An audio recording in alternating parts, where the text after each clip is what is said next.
नमस्कार बच्चों, आज हमारा लेक्चर नंबर 5 में हम लोग क्या करेंगे, बिजनेस एक्टिविटीज़ के बारे में ही पढ़ेंगे। लास्ट लेक्चर में भी हमने टाइप्स ऑफ इंडस्ट्री के बारे में पढ़ा था चैप्टर नंबर 2 में। आज उसी के आगे का जो पॉइंट है उसको हम स्टडी करेंगे। इसमें हमारा बिजनेस एक्टिविटीज़ हमने पहले पढ़ चुके हैं कि बिजनेस एक्टिविटीज़ में क्या था, production of goods and services से लेकर उसको हमने अल्टीमेट कंज्यूमर तक पहुंचाना, that is called business concept. वहाँ पर हमारा मेन मोटिव क्या होता है, प्रॉफिट को अर्न करना होता है। अब यहाँ पर बिजनेस में हमने दो टाइप्स के हम इसका क्लासीफाई कर रहे हैं। एक तो हमारा इंडस्ट्री, सेकंड है हमारा कॉमर्स। इंडस्ट्री हमने पढ़ लिया था कि हमने क्या इंडस्ट्री क्या होता है, primary industry, secondary industry, tertiary industry, इसके बारे में हम लोग स्टडी कर चुके हैं। आज का जो मेन टॉपिक है वो हमारा क्या है, कॉमर्स। आज हम कॉमर्स के बारे में पढ़ेंगे। कॉमर्स के यहाँ पर एक बार चार्ट देख लो, उसके बाद हम इसका डीप स्टडी करेंगे। कॉमर्स के इसमें 2 पॉइंट्स है। एक तो इसको वन पार्ट इज ट्रेड और सेकेंड इसमें डिफाइन किया है auxiliaries of trade. One is trade and second is auxiliaries of trade. Auxiliaries क्या होता है, सहायक क्रियाएं ऑफ ट्रेड। ट्रेड व्यापार, व्यापार की सहायक क्रियाएं। ट्रेड भी हमारे 2 टाइप्स का होता है, इंटरनल ट्रेड और external trade. Internal trade and external trade. Internal में क्या क्या होता है, हमारा जो रिटेलर और होलसेलर हमारा इंटरनल ट्रेड करते हैं। इंटरनल ट्रेड मतलब एक ही कंट्री के अंदर जब ट्रेड होता है, that is called internal trade. अब जब एक्सटर्नल ट्रेड क्या होता है, जब हमारा ट्रेड अपनी कंट्री से बाहर की कंट्री के साथ होता है तो उसको हम क्या बोलते हैं, एक्सटर्नल ट्रेड।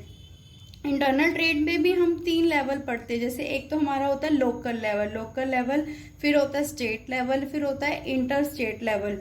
उसमें दोनों में, तीनों लेवल में कौन उसमें रोल प्ले करता है, रिटेलर्स और होलसेलर्स। इसको हम आगे अभी स्टडी करेंगे।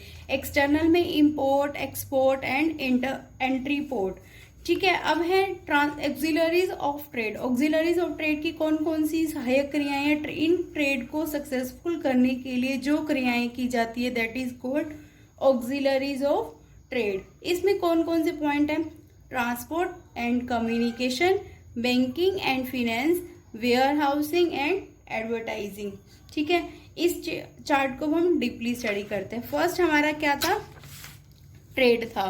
ट्रेड में हमने क्या किया, exchange, transfer, buying and selling of goods and services. Exchange, transfer, buying and selling of goods and services, that is called trade. और ये क्या हेल्प करता है, it helps in distribution of goods to the ultimate consumer. जो हमारा final consumer है वहां तक गुड्स को पहुंचाना, that is called trade. Trade में क्या इसकी डेफिनेशन होगी, it exchange, transfer and buying and selling of goods and services. It helps in distribution of goods to the ultimate consumers. अब हमने यहाँ पर चार्ट में पढ़ा ही था पहले भी, इंटरनल ट्रेड होता है, एक्सटर्नल ट्रेड होता है। ऐसी टाइप्स ऑफ ट्रेड में क्या होता है, इंटरनल ट्रेड जिसको हम होम ट्रेड भी बोलते हैं। क्या बोलते हैं, home trade. Goods and services are bought and sold within the geographical boundaries of country। जब एक ही कंट्री की जियोग्राफिकल बाउंड्री के अंदर हम गुड्स का सेल परचेज करते हैं, bought and sold, तो उसे हम क्या बोलते हैं, इंटरनल ट्रेड। इंटरनल ट्रेड का दूसरा नाम क्या है, होम ट्रेड। ठीक है।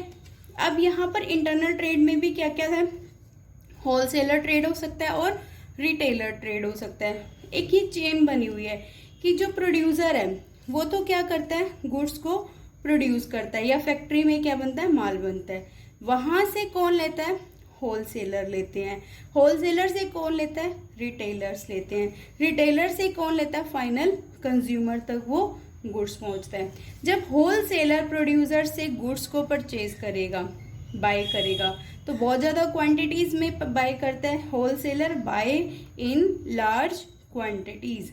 होलसेलर जो भी फैक्ट्री से या प्रोड्यूसर से गुड्स को परचेज करता है तो बहुत ज़्यादा क्वांटिटीज़ में बाय करता है। ठीक है। तभी तो वो उसको सस्ता पड़ता है और फिर वो आगे रिटेलर को बेचता है। जब रिटेलर फाइनल कंज्यूमर को बेचेगा तो क्या करेगा, सेल या sell in small quantities. Sell in small quantities. ठीक है, ये तो हो गया इंटरनल ट्रेड। अब इंटरनल ट्रेड में हमने क्या पढ़ लिया, रिटेलर्स और होलसेलर। मैंने अभी ये बताया था कि जो इंटरनल ट्रेड होता है उसको हम किस टाइप में कर सकते हैं, local trade, state trade, inter state trade. Local trade, state trade और इंटर ट्रेड। अब लोकल ट्रेड कौन सा होता है, लोकल ट्रेड में जो हमारे टाउन्स, इसको हम यहाँ लिख देती हूँ, टाउन्स या विलेजेस, ठीक है, टाउन्स विलेजेस में जो हमारे ट्रेड होते हैं अब उनको बोलते हैं लोकल ट्रेड। और स्टेट ट्रेड में क्या होता है, एक ही स्टेट में, विद इन स्टेट में होता है, विद इन स्टेट, एक ही राज्य के अंदर होता है, विद इन स्टेट और बिटवीन डिस्ट्रिक्ट्स। एक ही जो स्टेट के अंदर कई डिस्ट्रिक्ट होते हैं, डिस्ट्रिक्ट में ही आपस में ही ट्रेड होता है, that is called state trade. अब इंटर स्टेट ट्रेड क्या होता है, ये होता है स्टेट, एक स्टेट का दूसरे स्टेट के साथ जब ट्रेड होता है, that is called inter state trade. Inter state में क्या, इसको हम क्या लिख सकते हैं, बिटवीन स्टेट्स या अमंग स्टेट्स, ठीक है।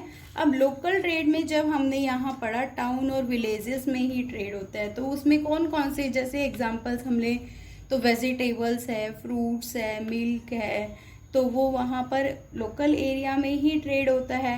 और जो स्टेट ट्रेड होता है, एक स्टेट के अंदर ही विभिन्न जो उनके जिले होते हैं उनके बीच में ट्रेड होता है, that is called state trade. अब स्टेट ट्रेड में क्या हो सकता है, जैसे पल्सेस का ट्रेड हो गया, कॉर्न का ट्रेड हो गया। और जो इंटर स्टेट ट्रेड होता है बिटवीन स्टेट्स, वहाँ पर जैसे शुगर, क्लॉथ, मशीनरी, यहाँ पर क्या होता है, इंटर स्टेट ट्रेड। जैसे हरियाणा का यूपी के साथ ट्रेड करना या पंजाब के साथ ट्रेड करना या कोई भी और स्टेट के साथ ट्रेड करना, वो हमारा क्या कहलाता है, इंटर स्टेट ट्रेड। ये अमंग होता है डिफरेंट स्टेट्स। यहाँ पर बिटवीन की जगह अगर हम अमंग लिखेंगे तो ये ज़्यादा अच्छा रहेगा, ठीक है, क्योंकि बिटवीन तो सिर्फ 2 के लिए यूज़ होता है, अमंग मोर देन 2 के लिए यूज़ होता है। ये तो हो गया हमारा चार्ट। एक बार फिर से मैं रिकॉल करा देती हूँ। अभी हमने आज कॉमर्स का शुरू किया हुआ है। कॉमर्स में हमने ट्रेड और ऑक्सिलरीज ऑफ ट्रेड 2 हेडिंग्स हैं,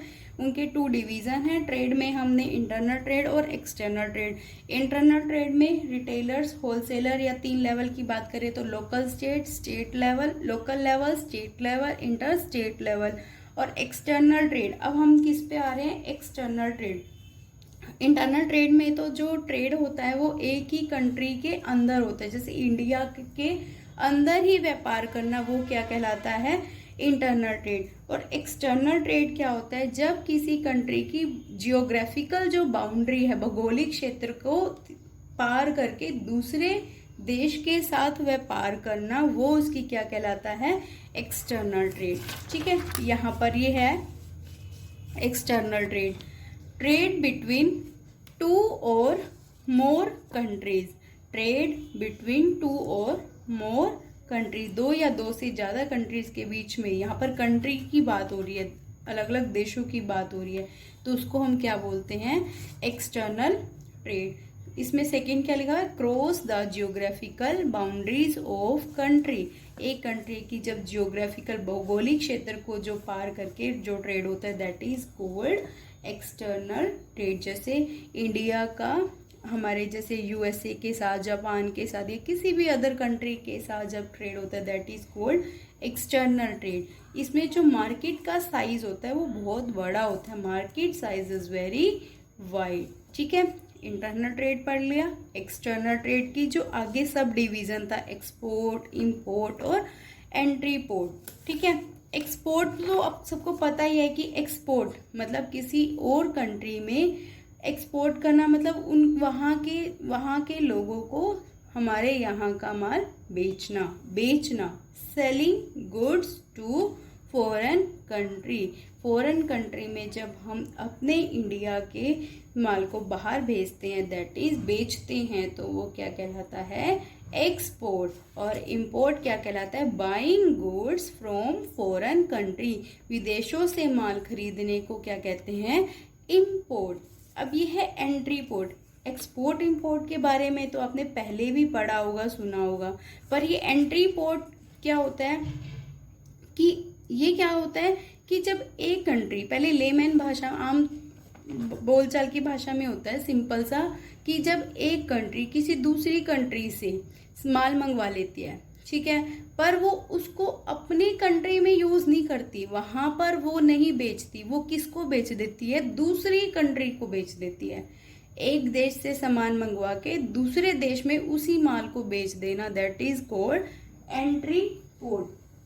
जैसे इसका एग्जांपल तौर पे हम ले, इंग्लैंड ने इंपोर्ट किया goods from South Africa, England ने इंपोर्ट किया goods from South Africa and export it to another European countries, जो यूरोपियन कंट्रीज, जो दूसरी यूरोपियन कंट्रीज है उसको बेच दिया, तो वो वहां पर उसको क्या बोला, एंट्री पोर्ट ट्रेड। इसकी डेफिनेशन देखो, buying goods from foreign country and sold to another foreign country, कि एक कंट्री से माल खरीदा और दूसरी कंट्री में बेच दिया, that is called entry port. ठीक है, अब ये हमारा, हमने क्या शुरू किया हुआ था, यहाँ पे कॉमर्स में ट्रेड किया हुआ था, ऑक्सिलरीज ऑफ ट्रेड। ट्रेड में हमने इंटरनल ट्रेड, एक्सटर्नल ट्रेड, यहाँ तक हमने पढ़ लिया। अब किसकी बारी आ रही है, ऑक्सिलरीज ऑफ ट्रेड। ठीक है, ऑक्सिलरीज ऑफ ट्रेड मतलब ट्रेड की सहायक क्रियाएं, activities which make trade. Trade क्या था, बाइंग एंड सेलिंग, इसलिए मैंने इसको ब्रैकेट में लिख दिया, activities which makes trade easy, जो हमारे ट्रेड को इजी बना देती है, ये इजी है, EASY। Activities which makes trade easy, these help in removing various hindrances. Hindrances को हिंदी में बोलते हैं रुकावटें, बाधाएं, मुसीबत, जो हेल्प करती है किसको, इन जो विभिन्न बाधाओं को दूर करने में हेल्प करती है, of trade which arise in production and distribution of goods. Trade करने में जितनी भी बाधाएं आती हैं, रुकावटें आती है, उनको दूर करने के लिए जो क्रियाएं की जाती हैं उनको बोलते हैं ऑक्सिलरीज या aids of trade, auxiliaries of trades. ठीक है, एक बार दोबारा सुनो, हम लोग ट्रेड करते हैं, ट्रेड में बाइंग और सेलिंग करते हैं, बाइंग सेलिंग करते हुए जितनी भी रुकावटें आती हैं, मुसीबतें आती हैं, उन सब मुसीबतों को दूर करने के लिए जो क्रियाएं की जाती हैं उनको बोलते हैं ऑक्सिलरीज ऑफ ट्रेड या व्यापार की सहायक क्रियाएं। ठीक है, जैसे एग्जाम्पल के तौर पे, अब हमने प्रोडक्शन तो कर लिया, अब जरूरी तो नहीं है कि वो जो प्रोडक्शन हमने किया वो उसी जगह पर यूज होगा, नहीं ना, तो वो बाकी की सभी कंट्री में यूज होगा। जैसे मैगी का प्रोडक्शन तो एक जगह हो रहा है, जबकि उसका डिस्ट्रीब्यूशन हर जगह हो रहा है। ठीक है, तो इस डिस्ट्रीब्यूशन की प्रॉब्लम आई ना व्यापार करने में, तो उस प्रॉब्लम को दूर करने के लिए हमने किसकी क्या यूज किया, ट्रांसपोर्ट यूज किया। तो ट्रांसपोर्ट इसकी क्या हो जाएगी, ट्रेड की ऑक्सिलरीज एक्टिविटीज हो जाएगी। ठीक है, यहाँ पर देखो फर्स्ट पॉइंट में ही क्या लिखा हुआ है, trans, goods produced at one place, एक जगह तो गुड्स को प्रोड्यूस किया जाता है, consumed in different parts of country, country के डिफरेंट पार्ट्स में उस गुड्स को कंज्यूम किया जाता है। जैसे tea produced in Assam, Darjeeling में टी का प्रोडक्शन होता है, जबकि कंज्यूम कहाँ की जाती है, ऑल ओवर कंट्री, पूरी कंट्री में फिर टी का यूज किया जाता है। सो इसलिए transport help in removing hindrances of place by movements of raw material, इसलिए जो ट्रांसपोर्ट है वो क्या हेल्प करता है कि मूवमेंट करवाते किसकी, of raw material, raw material को एक जगह से दूसरी जगह पहुंचाने में, या वहां पर लेबर को भी एक जगह से दूसरी जगह पर ले जाया जाता है। ठीक है, तो रॉ मटेरियल, फिनिश गुड्स या लेबर को फ्रॉम लेबर, या फिर यहाँ पर आएगा finished goods from one place to another. ठीक है,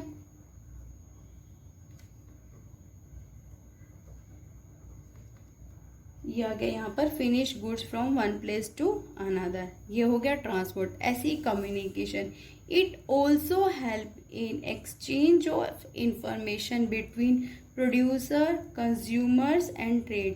प्रोड्यूसर, कंज्यूमर, ट्रेडर जितने भी इसमें इन्वॉल्व होते हैं उनके बीच में जो इंफॉर्मेशन का आदान प्रदान होता है वो किसके थ्रू होता है? कम्युनिकेशन के थ्रू। जैसे टेलीफोन सर्विस, इंटरनेट। अब हम लोग क्या करते हैं कि मोस्टली जब घर में फ्रिज लेके आए या वॉशिंग मशीन लेकर आए तो फिर हम लोग क्या करते हैं, अगर उसमें कोई प्रॉब्लम हो जाती है तो फिर किस पे केयर पे फ़ोन करते हैं ना, जो उसकी केयर सर्विस है उस पे टोल फ्री नंबर दिया होता है, वहाँ से हम डायरेक्ट कॉल करके पूछ लेते हैं कि ऐसे ऐसे हमारे इस प्रोडक्ट में प्रॉब्लम आ रही है, या फिर वहाँ पर इंटरनेट यूज़ करते हैं, मेल डाल देते हैं। तो ये क्या हुआ, जो रुकावट आई थी उसको दूर किसने किया? कम्युनिकेशन ने। ऐसी सेकंड पॉइंट है banking and finance. Banking and finance, जो फिनेंस रहता है वो क्या करता है? Provide facilities like loan. Loan की फैसिलिटी प्रोवाइड करता है, overdraft, collection of deposits of cheque for smooth flow of business activities. Business की एक्टिविटीज को स्मूथली चलाने के लिए जितनी हमें लोन की जरूरत होती है या पैसा जमा कराना है, जितनी भी फंड से रिलेटेड एक्टिविटीज होती है उसकी सुविधाएं कौन प्रोवाइड करता है? Banking sector. ठीक है, अब ये कौन सी हिंड्रेंस आई यहाँ पर? फाइनेंस की हिंड्रेंस आई, तो उसको किसने रिमूव करवा दिया? बैंकिंग सेक्टर ने। Remove hindrance of finance. ठीक है, अब यहाँ पर 2 पॉइंट्स हो गए। थर्ड पॉइंट पे हमने क्या किया? इंश्योरेंस। थर्ड पॉइंट क्या है हमारा? Insurance. Element of risk is always present in business. जो रिस्क है वो हमेशा बिजनेस में क्या रहता है? प्रेजेंट रहता है, हमेशा वहां पर होता है। कौन कौन सा रिस्क हो सकता है? जैसे चोरी का हो सकता है, डैमेज का हो सकता है, या फिर वहां पर फायर लग गई, या फिर कोई अदर नेचुरल कैलामिटीज, कोई प्राकृतिक आपदाएं भी आ सकती है, बाढ़ है, भूकंप है। तो हमेशा रिस्क बिजनेस में रहता ही रहता है। तो जो इंश्योरेंस है वो क्या करता है? Insurance remove hindrance of risk and provide safety. जो इंश्योरेंस हम करवा लेते हैं उससे रिस्क को कम किया जाता है और वो हमें हमारे गुड्स को सेफ्टी देते हैं।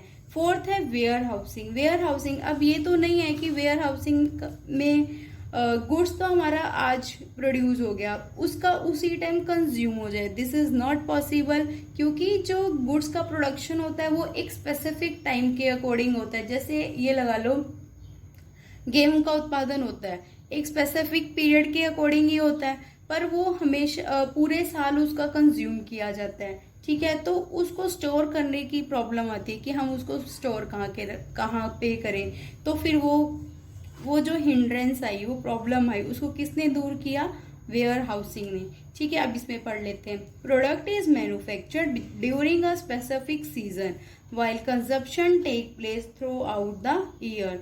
Goods stored in a proper place that is called warehouse. ठीक है, वेयर हाउस में फिर हमने उसको स्टोर करके रख लिया। अब कौन सी हिंड्रेंस आई थी? टाइम की। टाइम, वहां पर एक टाइम पीरियड का गैप था, जैसे आज प्रोडक्शन हुआ और पूरे साल वहां पर उसका कंजप्शन होगा, तो एक टाइम पीरियड का जो गैप आया, उस गैप को उस प्रॉब्लम को किसने दूर किया? वेयर हाउसिंग ने किया। नेक्स्ट है एडवर्टाइजिंग। एडवर्टाइजिंग, जब तक हम लोग अपने प्रोडक्ट की एड नहीं देते तो हमारे जो कस्टमर्स होते हैं, कंज्यूमर्स होते हैं, उनको हमारे गुड्स की क्वालिटीज़ के बारे में, या उसमें क्या हमने अब चेंज किया है, या उसमें क्या नया बेनिफिट ऐड हुआ है, वो हम उन कस्टमर्स को पता नहीं चलता। अब ऐड करके ही हम उन कस्टमर्स को अपने प्रोडक्ट की ओर क्या करते हैं? अट्रैक्ट करते हैं। To attract consumer towards his product. ठीक है, अपने प्रोडक्ट की तरफ कौन अट्रैक्ट कर रहा है? Advertising. A producer has to provide full information of his product to his customer. जो प्रोड्यूसर होता है वो अपनी प्रोडक्ट से रिलेटेड जितनी भी इंफॉर्मेशन होती है वो एड के थ्रू कस्टमर तक पहुंचाता है। Advertising help to remove the hindrance of information. अब कौन सी हिंड्रेंस दूर की है एडवर्टाइजिंग ने? हिंड्रेंस ऑफ इंफॉर्मेशन की, इंफॉर्मेशन को कैसे पहुंचाया जाए। नेक्स्ट है एडवर्टाइजिंग इनहेंस द। इनहेंस का मतलब होता है बढ़ाना। इंक्रीज करना, advertising increase the knowledge of customer. अब नॉलेज ऑफ कस्टमर्स क्या बढ़ा दी, क्योंकि उनको कस्टमर्स को वेल अवेयर कर दिया, जागरूक कर दिया कि अब हमारे प्रोडक्ट में क्या नई क्वालिटीज आई है, या जो दूसरा कॉम्पिटिटर का प्रोडक्ट है उससे हमारा प्रोडक्ट कैसे बेटर है। तो किसके थ्रू पता चला, ये एडवर्टाइजिंग के थ्रू। It also help to provide the sale of goods, और जो एडवर्टाइजिंग है ये हमें हेल्प करता है हमारी सेल को बढ़ाने में। ठीक है, ये सारा आज हमारा हो गया। हमने अभी तक क्या पढ़ा था, हमने पढ़ा था कि जो हमारे बिजनेस एक्टिविटीज थे उनको हमने 2 पार्ट्स में डिवाइड किया था, इंडस्ट्री और कॉमर्स। इंडस्ट्री हमने पहले पढ़ लिया था, आज हमने कॉमर्स पढ़ा। कॉमर्स में ट्रेड है, auxiliaries of trade. Auxiliaries of trade में हमने क्या किया, ये हमने अभी अभी सारे पॉइंट्स खत्म किए। इनका सम अप मैंने यहाँ पर लिखा है कि कौन कौन सी हिंड्रेंस को क्या क्या सॉल्यूशन मिलते हैं। ठीक है, जैसे हिंड्रेंस ऑफ पर्सन का जो कमी है उनको कौन दूर करते हैं, मिडलमैन कौन होते हैं, होलसेलर या रिटेलर। हिंड्रेंस ऑफ प्लेस, एक स्थान से दूसरी स्थान पर ले जाने के लिए जो हमारी प्रॉब्लम आई थी उसको किसने दूर किया, transport and communication. Hindrance of time, अब जो प्रोडक्शन हुआ उसको पूरे साल यूज किया जाएगा, उस प्रॉब्लम को दूर करने के लिए हमने क्या लिया, warehousing. Hindrance of risk, हमारे जो बिजनेस में रिस्क इज ऑलवेज प्रेजेंट, इस रिस्क को दूर करने के लिए हमने किसकी हेल्प ली, इंश्योरेंस की। फिनेंस, हिंड्रेंस ऑफ फिनेंस को किसने दूर किया, बैंकिंग ने। हिंड्रेंस ऑफ इंफॉर्मेशन को किसने दूर किया, एडवर्टाइजिंग ने। तो ये अब हमारा यहाँ पर कंप्लीट हो गया चैप्टर। आप लोग इसको अच्छे से कर लेना। Thank you for watching the video. Like, share and subscribe my channel. Okay, thank you बच्चों।